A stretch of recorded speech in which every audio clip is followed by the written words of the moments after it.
Right big story చూద్దాం. Maoist పార్టీలో కలకలం రేగుతోంది. పార్టీకి భవిష్యత్ మాటేమో గాని కొద్ది సంఖ్యలో మిగిలిపోయిన ఆ పార్టీ నాయకులు కేడర్ ఉనికికే ఇప్పుడు ప్రమాద ఘంటికలు మోగుతున్నాయి. అందుకు కారణాలు అనేకం. ఒకప్పుడు తుపాకీ భుజాన వేసుకున్న వ్యక్తిని ఆరాధనాభావంతో చూసేవారు. కానీ ఇప్పుడు మాత్రం తుపాకీ పట్టిన వ్యక్తిని అనుమానంతో చూడాల్సి వస్తోంది. కీలకమైన కేంద్ర కమిటీలో సభ్యుడిగా ఉన్న జంపన్న తన సహచరితో కలిసి లొంగిపోవడం ఆ పార్టీ కేడర్లో నైరాస్యాన్ని నింపేస్తోంది. ఇదే ఇవాల్టి బిగ్ స్టోరీ.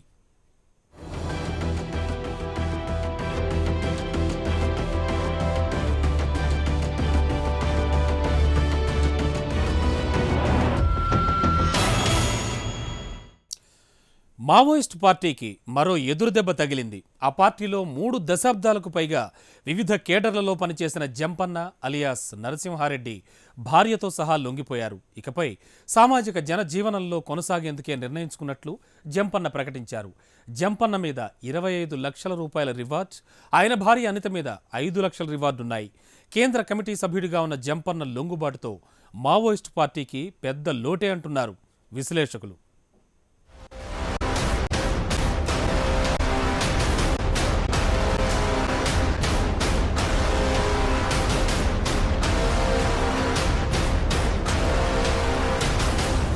మావోయిస్టు పార్టీలో చేరి విప్లవ పంథాలో దాదాపు 33 ఏళ్ల పాటు కొనసాగిన జంపన్న అలియాస్ జీలుగు నరసింహారెడ్డి పోలీసులకు లొంగిపోయారు. పేద ప్రజలకు అండగా మావోయిస్టు పార్టీ ఉంటుందన్న నమ్మకంతో, ఆ పార్టీ సిద్ధాంతం మీద ఉన్న అచంచలమైన విశ్వాసంతో 1984లో అప్పటి పీపుల్స్ వార్లో చేరిన నరసింహారెడ్డి అంచెలంచెలుగా ఎదిగారు. నిబద్ధత గల సైనికుడిగా పార్టీ క్రమశిక్షణకు కట్టుబడి పనిచేశారు. దాదాపు 33 ఏళ్లు అజ్ఞాత జీవితాన్నే గడిపిన జంపన్న 50 ఏళ్లు పైబడ్డ వయసులో తన జీవిత సహచరితో పాటు లొంగిపోవడం మావోయిస్టు పార్టీకి ఎదురుదెబ్బే అన్న అభిప్రాయాలు వినిపిస్తున్నాయి. ఇక తన లొంగుబాటులో ఎవరి ప్రోద్బలమూ లేదని, సైద్ధాంతికంగా పార్టీ విధానాలతో పొసగకపోవడంతో పాటు వ్యక్తిగత అంశాలు, కుటుంబ పరిస్థితుల కారణంగానే తాను లొంగుబాటు నిర్ణయం తీసుకున్నట్లు జంపన్న చెప్పారు. నాటి పీపుల్స్ వార్ లైన్ కానీ, ఆ తర్వాత సిపిఐ మావోయిస్ట్ లైన్ కానీ, ఆ రోజున్న పరిస్థితిలో అది సరైనదే. ఆ లైన్ ప్రకారంగా మేము ప్రజల కోసం పనిచేసింది ఏందో సరైనదే మేము భావిస్తున్న విషయం అది. అయితే గత 10-15 సంవత్సరాల్లో భారతదేశంలో అనేకమైన సామాజిక మార్పులు జరుగుతున్నాయి. ముఖ్యంగా భారత మావోయిస్ట్ పార్టీకి నేడున్న పరిస్థితిలో అర్ధభూస్వామ్యం అనేది ఏదో అది సరైనది కాదు. అంటే భారతదేశంలో భూస్వాములు 80లో 90లో ఉన్నట్టుగా నేడు భారతదేశంలో లేరు. మావోయిస్టు పార్టీలో సుదీర్ఘకాలం పనిచేసి లొంగిపోయిన జంపన్న అంచెలంచెలుగా ఎదిగారు. 1984లో ఐటీఐ చదువుతున్నప్పుడే అప్పటి రాడికల్ విద్యార్థి ఉద్యమంలో చేరి సిపిఐఎంఎల్ పీపుల్స్ వార్ గ్రూపులో క్రమంగా కీలకంగా మారారు. 84లో దళ సభ్యునిగా చేరాక 85లోనే దళ కమాండర్గా అప్గ్రేడ్ అయ్యారు. ఆ తర్వాత ఉత్తర తెలంగాణ అటవీ డివిజన్ సభ్యునిగా, సెక్రటరీగా, ఉత్తర తెలంగాణ స్పెషల్ జోనల్ కమిటీ సభ్యునిగా, దానికే మళ్లీ సెక్రటరీగా, పార్టీ కేంద్ర కమిటీ సభ్యుడి స్థాయి వరకు ఎదిగారు. 2004లో విప్లవ గ్రూపుల ఏకీకరణలో కూడా జంపన్న కీలక పాత్ర పోషించినట్లు చెబుతారు. జినుగు నరసింహారెడ్డి ఎలియాస్ జంపన్న గత 33 ఏళ్లలో దళ సభ్యుడిగా 1984లో అప్పుడున్నటువంటి పీపుల్స్ వార్ గ్రూప్ ఆర్గనైజేషన్లో చేరి అంచెలంచెలుగా ఎదుగుతూ ఈరోజు సరెండర్ అయ్యే రోజుకి తను member central committee CPI Maoist party, అట్లాగే member central regional bureau consisting of DKSZC, Telangana state committee, COB area, Chhattisgarh Orissa border area. దీంతో పాటుగా అతను he is also member central military commission, state committee Orissa is looking after the Orissa State Committee as a member. ఈ 4 పదవుల్లో ఉండి సైద్ధాంతికంగా పార్టీతో విభేదించి ఈరోజు పోలీసుల ముందు లొంగిపోవడం జరిగింది. ఇక విప్లవ పార్టీలో జంపన్న యాక్షన్ టీంలో కాకుండా ప్రెస్ విభాగానికి ఇన్ఛార్జిగా వ్యవహరించడం విశేషం. అయినప్పటికీ ఆయన మీద క్రిమినల్ కేసులు కూడా చాలానే ఉన్నాయి. 1991లో ఇప్పటి జయశంకర్ భూపాల్పల్లి జిల్లా వాజేడు ఠాణాపై దాడి చేసి 14 తుపాకులు అపహరించారని, అదే సంవత్సరం ఎన్నికల విధులు ముగించుకొని వస్తున్న పోలీస్ జీబును పేల్చేసిన ఘటనలో 4 పోలీసుల మృతి కేసులోనూ జంపన్నపై కేసు నమోదైంది.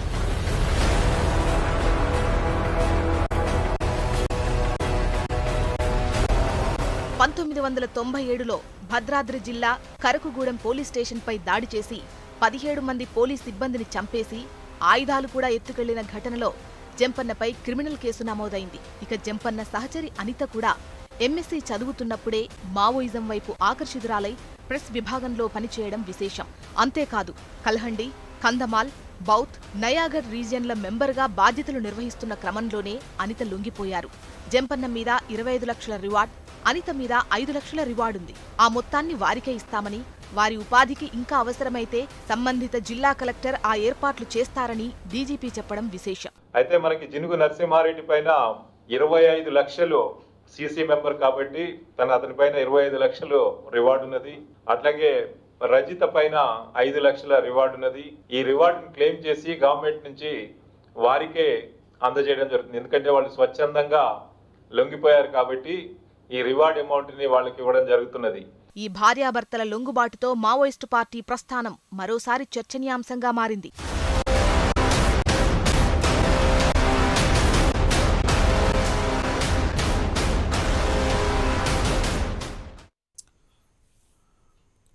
జంపన్న లొంగిపోయినట్లు తెలియగానే ఆయన తల్లి ముఖంలో ఆనందం వెల్లివిరిసింది.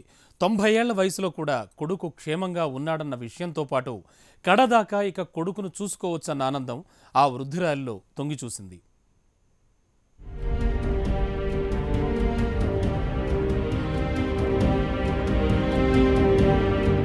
మహబూబాబాద్ జిల్లా తొర్రూరు మండలంలోని చెర్లపాలెనికి చెందిన వృద్ధురాలైన నరసింహారెడ్డి తల్లి కొడుకు అడవిబాట పట్టాక అనాథగా మారిపోయింది. 90 ఏళ్ల వయసులో ఉన్న ఆమె ఓ వృద్ధాశ్రమంలో రోజులు లెక్కిస్తోంది.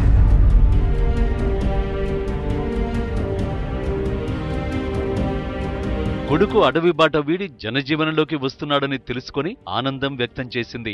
అంతేకాదు కొడుకు లొంగుబాటు తర్వాత అనుకోని పరిణామాలేవైనా చోటు చేసుకుంటాయేమోనని అనుమానంతో బెంగపడుతోంది.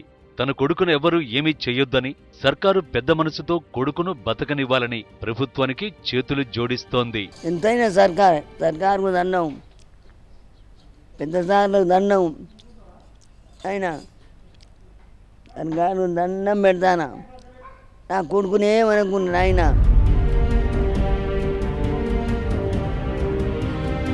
నన్ను చంపేవాడిని, నా కొడుకునేమనుకుని నన్ను చంపండి. వాడు ఆరుణ్యం బతికి ఇప్పుడు వస్తే ఇవాళ 60 ఏళ్ళకు నేను కొడుకానా నేను చదవని అవ్వదాను. 90 ఏళ్లు దాటిన వయసులో కూడా కొడుకు మీద ప్రేమను చాటుకుంటున్న తల్లి మనసు ప్రత్యేకంగా నిలుస్తోంది.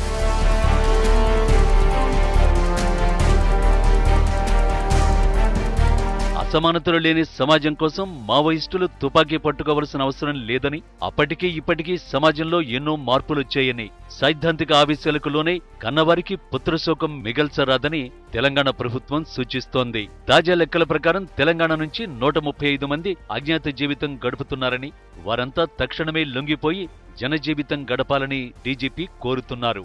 ఇప్పటి వరకు సెంట్రల్ కమిటీలో 19 మంది ఉండగా జంపన్న లొంగుబాటుతో అది 18కి చేరిందని, అందులో ఒక తెలంగాణ నుంచి 10 మంది ఉండగా ఆంధ్ర నుంచి 2, మిగతా 6 ఛత్తీస్గఢ్, జార్ఖండ్ నుంచి ఉన్నారని డీజీపీ చెప్పారు. సెంట్రల్ కమిటీలో 19 మెంబర్స్ ఉండే, సెంట్రల్ కమిటీలో ఇతను ఒకటి లొంగిపోవడం ద్వారా నా నంబర్ ఇప్పుడు 18కి తగ్గిపోవడం జరిగింది. ఈ 18లో మనకి తెలంగాణ నుంచి 10 మంది, ఆంధ్ర నుంచి 2, మిగతా వాళ్ళు జార్ఖండ్, మహారాష్ట్రకు సంబంధించిన వాళ్ళు ఉన్నారు. వారందరినీ కూడా ఇప్పుడు ఈరోజు సెంట్రల్ కమిటీ మెంబర్ లొంగిపోయారు కాబట్టి మిగతా సెంట్రల్ కమిటీ మెంబర్స్ అందరినీ కూడా లొంగిపోవాల్సిందిగా ఈ సందర్భంగా మనవి చేయడం జరుగుతున్నది. తాజా పరిణామాలు గ్రహించైనా మావోయిస్టులు మనసు మార్చుకుంటారా, లేక మొండిగా అదే పంథాలో సాగుతారా?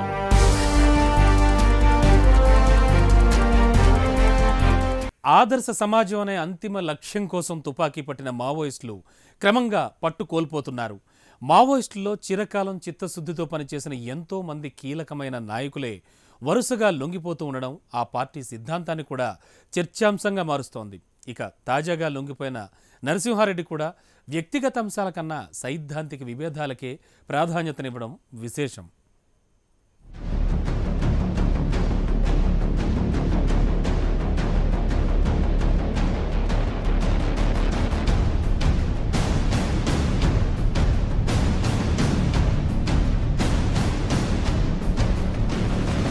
దాదాపు 33 ఏళ్లు మావోయిస్టు పార్టీలో పనిచేసిన జంపన్న మావోయిస్టు పార్టీలో నెలకొన్న సైద్ధాంతిక వైరుధ్యాలను చూచాయగా లోకానికి చాటారు.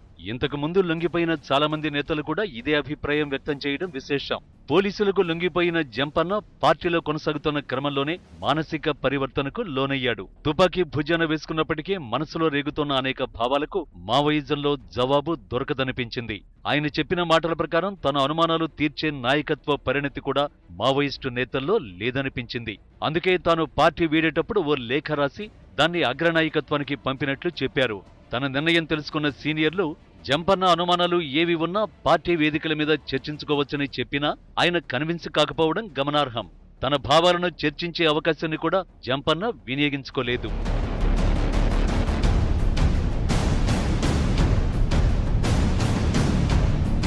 పంతొమ్మిది 1980లో ఉన్న సమాజ పోకడలు ఇప్పుడు లేవని, తాజా పరిస్థితులకు అనుగుణంగా పార్టీ లైను మార్చాల్సి ఉన్నా అందుకు అగ్రనాయకత్వం సుముఖంగా లేదని కూడా జంపన్న అభిప్రాయపడుతున్నారు. చర్చించి లాభం లేదనుకుని గ్రహించడం వల్లే అగ్రనాయకత్వంతో భేటీకి జంపన్న ఇష్టపడలేదు. అసలు మార్పుకు మావోయిస్టు నేతలు ఒప్పుకోరన్న అభిప్రాయమే జంపన్న వ్యక్తం చేస్తూ ఉండడం గమనించాల్సిన అంశం. అంతేకాదు, ఒకవేళ మావోయిస్టులు నిజంగానే మారినా మళ్లీ అటువైపు వెళ్లనని కూడా ఆయన తేల్చి చెబుతున్నారు. అయితే కనీసం ఈ దశలోనైనా మావోయిస్టులు ఆ దిశగా ఆలోచించాలని మాత్రం కోరుతూ ఉండడం విశేషం. నేను రావడానికి నేను ఇవాళ చేయగలిగే పరిస్థితి నా కారణరీత్యా నేను చేయలేను, నాకు సాధ్యం కాదు. అంటే పార్టీని ఆ టైపు మార్చడం అనేది సాధ్యం కాదనే దాంతో నేను నిర్ణయించుకొని మేము ఈ సాధారణ జీవితం గడపడానికి బయటికి వచ్చిన మేము ఆల్రెడీ నేను సాధారణ జీవితం గడపడానికి నేను వచ్చిన కాబట్టి నేను తిరిగి నాకున్న పరిస్థితులు, వ్యక్తిగత పరిస్థితులు కావచ్చు, మా కుటుంబ పరిస్థితులు కావచ్చు, తిరిగి నేను విప్లవ కార్యకలాపాలు చేయడానికి అలాంటి సంసిద్ధత కానీ అలాంటిది కానీ ఏమీ లేవు. అయితే ఒక ప్రజల పక్షంగా నేను ఆలోచించినప్పుడు ఆ పార్టీ భారతదేశ ప్రజలు ఎదుర్కొంటున్న సమస్యలను దృష్టిలో పెట్టుకొని ఆ పార్టీ సరిగా ఆలోచించాలనేది నేను కోరుకుంటున్నాను. 60వ దశకంలో కమ్యూనిస్టు పార్టీ నుంచి విడిపోయి అనేక గ్రూపులుగా తయారైన లెఫ్ట్ వింగ్ విభాగాలు అనేక విభేదాలతో వేర్వేరు కుంపట్లు పెట్టుకున్నాయి. అందరి లక్ష్యమూ ఒకటే అయినా పార్టీ మీద ఆధిపత్యం కోసం జరిగిన పెనుగులాట, ఆర్థిక కారణాలు, ప్రాంతీయ విభేదాలు, సామాజిక అంశాలు కూడా కారణాలుగా ఒక దశలో విప్లవ గ్రూపు నాయకుల్లోనే పరస్పర హననానికి పరిస్థితులు దారితీశాయి. దీంతో పాటు సామాజిక పరిణామాలను అంచనా వేయడంలో అగ్రనాయకత్వం ఎప్పుడూ విఫలమవుతూనే ఉందన్న అభిప్రాయాలు ఉన్నాయి. మావోయిస్టు పార్టీ పేరుకు రాజకీయ పార్టీయే అయినా దేశమంతా పార్లమెంటరీ పంథాలోనే కొనసాగుతోన్న ఒక రాజకీయ పార్టీగా చెప్పుకునే మావోయిస్టు పార్టీ అందుకు విరుద్ధమైన పోకడలకే పెద్దపీట వేస్తూ వస్తోంది. గద్దర్ లాంటి వ్యక్తులు సైతం పార్టీ నుంచి బయటికి వచ్చినా ఆ పార్టీలో ఉన్న లోపాలపై సరైన చర్చ జరగలేదన్న అభిప్రాయాలు వ్యక్తమవుతున్నాయి.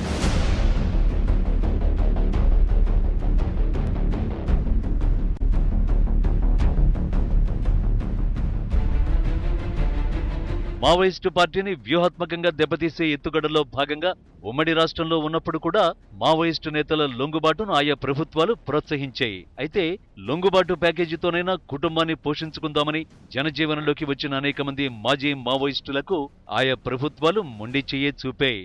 వారి లక్ష్యం రికార్డుల కోసం మావోయిజాన్ని అణచివేయడమే తప్ప అటువైపు ఆకర్షితులైన వారి జీవితాల్లో వెలుగులు పూయించాలన్న చిత్తశుద్ధి లేకపోవడమే కారణం. అయితే కేంద్రంలో బీజేపీ సర్కారు వచ్చిన తర్వాత పంథా పూర్తిగా మారిపోయింది. తీవ్రవాదాన్ని బహుముఖాలుగా ఎదుర్కొంటామని, తుపాకీని తుపాకీతోనే ఎదుర్కోవడమే కాక ప్రజా సంక్షేమ ఫలాలను కూడా ఆ వర్గాలకు అందజేస్తామని ప్రకటించడం విశేషం. అందులో భాగంగానే ప్రస్తుత తెలంగాణ సర్కార్ కూడా మావోయిస్టుల కోసం సంక్షేమ ప్యాకేజీలను మరింత పకడ్బందీగా అమలు చేస్తోందన్న అభిప్రాయాలు వినిపిస్తున్నాయి. అయితే మనకి జినుగు నరసింహారెడ్డి పైన 25 లక్షలు సీసీ మెంబర్ కాబట్టి అతని పైన 25 లక్షలు రివార్డు ఉన్నది. అట్లాగే రజిత పైన 5 లక్షల రివార్డు ఉన్నది.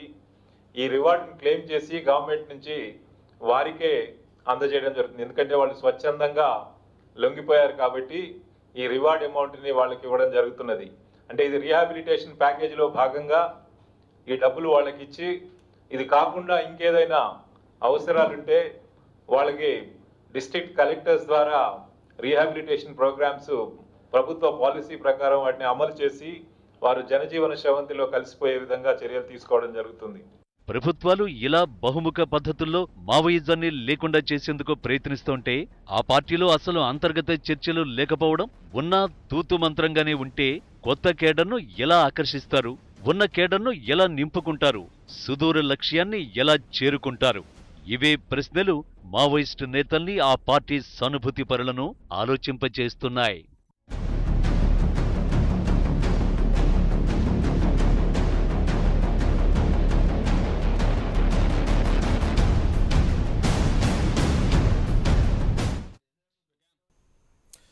విప్లవ భావజాలం విసిరిన ఆకర్షణలో మావోయిస్టు పార్టీ అసలు ఏం సాధించింది అన్నదానికన్నా వాళ్లు ఎటువైపు వెళుతున్నారు అన్నదే ఇప్పటికీ అర్థం కావడం లేదన్న అభిప్రాయాలు కూడా వినిపిస్తున్నాయి. మనుషుల మధ్య ఉండే అసమానతలు తుడిచేయాలన్న ఆదర్శ భావాలకు ఆచరణాత్మక పంధా వేయాలన్న ఉద్దేశ్యం గొప్పదే అయినా మారుతోన్న సామాజిక పోకడలకు అనుగుణంగా దాన్ని మలుచుకోలేకపోవడమే అతిపెద్ద వైఫల్యంగా భావిస్తున్నారు. ఈ క్రమంలో ఇప్పటికే వేల మంది విప్లవకారులు ప్రాణాలు కోల్పోవడమో, కుటుంబాలకు దూరం అవడమో, అసలు అడ్రస్సే లేకుండా గల్లం తవ్వడమో జరిగాయి.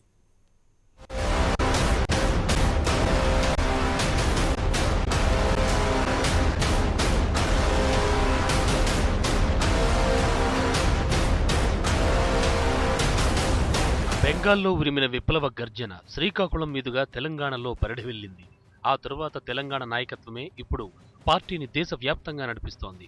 భూస్వాముల దోపిడీలకు, వారికి మద్దతిచ్చే పాలక పెత్తందారులకు వ్యతిరేకంగా తుపాకీ పట్టిన విప్లవ గ్రూపులు 2005లో అన్నీ ఏకమై మావోయిస్టు పార్టీగా అవతరించాయి. విప్లవానికి అనుకూలమైన దేశంలోని దాదాపు సగభాగాన్ని రెడ్ కారిడార్గా పిలుచుకున్నాయి. ఒక్కొక్క రాష్ట్రంలో వీలైనంత ఎక్కువ భూభాగాన్ని విముక్తం చేస్తూ క్రమంగా దేశం మొత్తాన్ని పార్లమెంటరీ పంథా నుంచి విముక్తం చేయాలని విప్లవ గ్రూపులు కలగన్నాయి. అయితే 1990లో కమ్యూనిస్ట్ రష్యా పతనమైన తరువాత క్రమంగా ప్రపంచమంతా కమ్యూనిజం అంతమవుతూ వస్తోంది. మనిషిని ప్రపంచ మానవుడిగా చూడాలని కలలుగన్న విప్లవ శక్తుల స్వప్నాలు మరింత దూరమవుతూ వస్తున్నాయి. మనిషికి ప్రాంతీయ అస్తిత్వమే ముఖ్యమైన భావనదే పైచేయిగా మారడంతో కమ్యూనిజాన్ని, మావోయిజాన్ని మరోసారి నిర్వచించుకోవాల్సిన అవసరం ఏర్పడింది.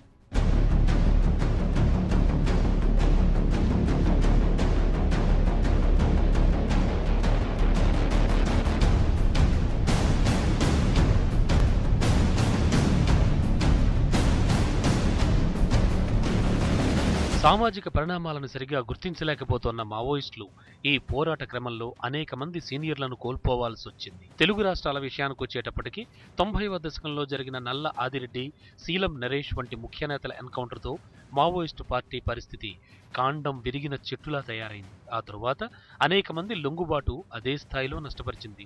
బెంగాల్ కేంద్రంగా పార్టీని నడిపిస్తోన్న అప్పటి అగ్రనేత మల్లోజుల కోటేశ్వరరావు మృతితో మావోయిస్టులకు తీరని నష్టం జరిగిపోయింది. ఆ తరువాత ఆజాద్, పటేల్ సుధాకర్ రెడ్డి వంటి కీలకమైన నేతల ఎన్కౌంటర్లు ఆ పార్టీని కకావికలం చేశాయి.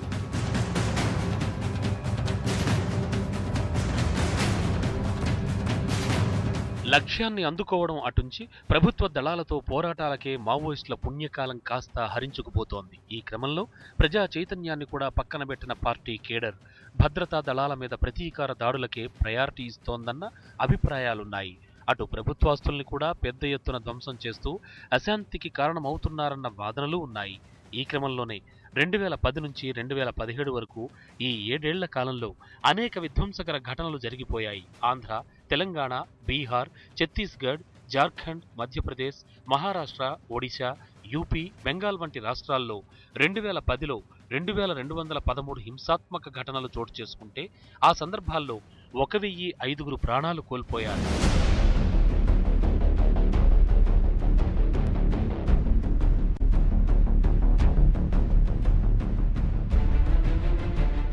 అది 2011కు వచ్చేసరికి 1760 హింసాత్మక ఘటనలకు గాను 611 మంది ప్రాణాలు కోల్పోయారు.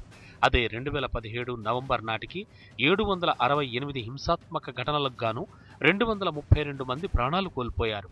ఈ సంఖ్యలను బట్టి మావోయిస్టులు పాల్పడుతోన్న హింసాత్మక ఘటనలు, అదే స్థాయిలో ప్రాణాలు కోల్పోయిన వారి సంఖ్య క్రమంగా తగ్గుతుండడం గమనించాల్సిన అంశం. కేంద్ర ప్రభుత్వం పేర్కొంటోన్న తాజా వివరాల ప్రకారం మావోయిస్టు పార్టీకి భవిష్యత్తులో మనుగడ లేదని భావించాల్సి ఉంటుందని ప్రభుత్వ వర్గాలు విశ్లేషిస్తున్నాయి.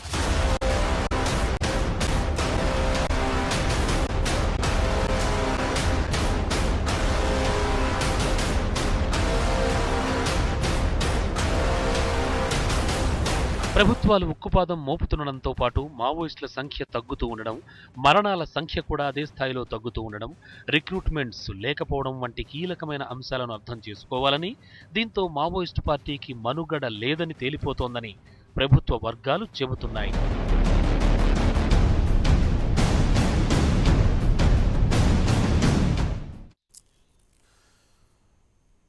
వేలల్లో ఉండే మావోయిస్టు పార్టీ కేడర్ ఇప్పుడు వందల్లోకి మారిపోయింది. ప్రజాస్వామ్యాన్ని, ప్రజాభిప్రాయాన్ని పరిగణనలోకి తీసుకుంటామని చెప్పే మావోయిస్టులు ఈ చేదు నిజాన్నైనా గ్రహిస్తారా?